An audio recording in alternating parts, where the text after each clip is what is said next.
Moleque levado, negrinho, de uma perna só, que usa gorro vermelho, conhecido por suas travessuras como dar nó na crina do cavalo, salgar comida e assustar os bichos com assobio.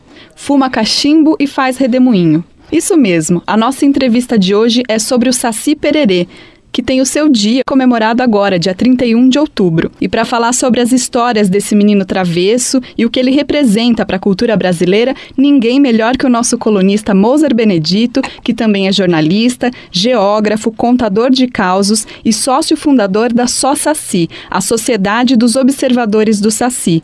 Bom, vamos começar então falando do Saci para a cultura brasileira. É uma das lendas, dos mitos mais conhecidos em todo o Brasil, né, Moser? Ele surgiu na Mata Atlântica, ali na fronteira do Brasil, no sul do Brasil, né, na fronteira com a Argentina e com o Paraguai, mas se espalhou pelo Brasil todo.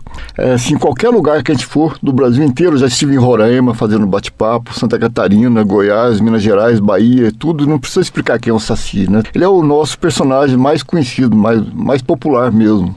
Bom, e a gente tem várias festas espalhadas, mas uma bem emblemática é a festa do Saci, que acontece em São Luís do Paraitinga, né? E você, inclusive, é um dos fundadores lá da festa. Conta um pouquinho pra gente como que funciona a festa e por que ela surgiu, qual foi a motivação de vocês? A gente fazia muito tempo que estava já meio incomodado com a coisa, principalmente do Halloween, né, que é a introdução essa coisa que representa uma espécie de imperialismo cultural, que é uma coisa imposta de fora para dentro, e eu acredito que não tem nenhuma ingenuidade nisso. É uma política tradicional dos Estados Unidos impor hábitos culturais deles para outros povos. Os portugueses e os espanhóis fizeram muito isso aqui na América Latina, que destruíram a cultura indígena para impor a cultura deles, então, e parecia até o deus dele é o deus poderoso contra os mitos indígenas. Então, até na zona rural tinha escola fazendo festa de Halloween sem ninguém saber por quê. A gente começou a falar, não, vamos fundar uma instituição de estudo e defesa da cultura brasileira. Aí surgiu a ideia, mas quem que vai ser o personagem central? Vamos simbolizar num personagem brasileiro, bem brasileiro.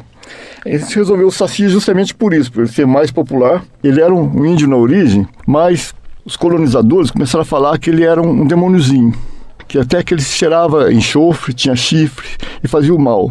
Aí já começou isso para amedrontar as pessoas contra o Saci, falar que ele é um demônio, não um deusinho menor da cultura indígena, do Guarani. Aí, então, depois transformaram ele em negro, porque na época de escravidão, lá por volta de 1800, para criar mais preconceito contra ele. Mas as negras gostaram, porque aquilo que você falou, joga sal na comida.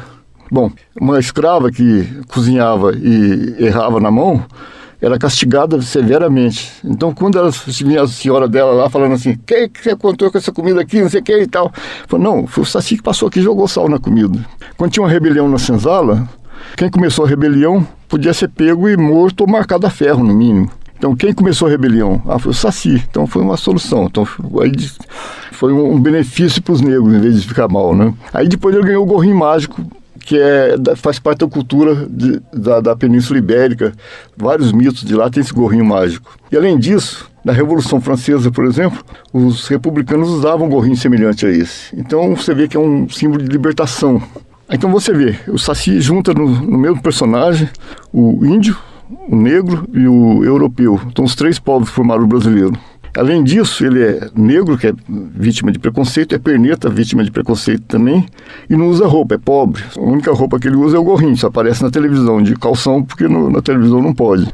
E a gente achou que ia demorar muito para pegar, mas não, logo de cara foi uma aceitação muito grande, foi crescendo. Então agora nós já vamos fazer a 15ª festa lá em São Luís. Eu conversei aqui com o nosso colunista, o Moser Benedito, que também é jornalista, geógrafo, contador de causos e sócio fundador da SOSACI, a Sociedade de Observadores do Saci. Moser, obrigada, viu, pela entrevista, por nos ajudar aqui a conhecer um pouquinho mais esse menino. Eu agradeço bastante vocês. Eu acho que cada ouvinte que tem aí, que é de origem de vários estados diferentes, ele vai lembrar de um monte de história que eu vi na infância, que é bom lembrar e contar para os filhos deles também, e para os netos, para todo mundo. Vamos manter essa cultura brasileira viva.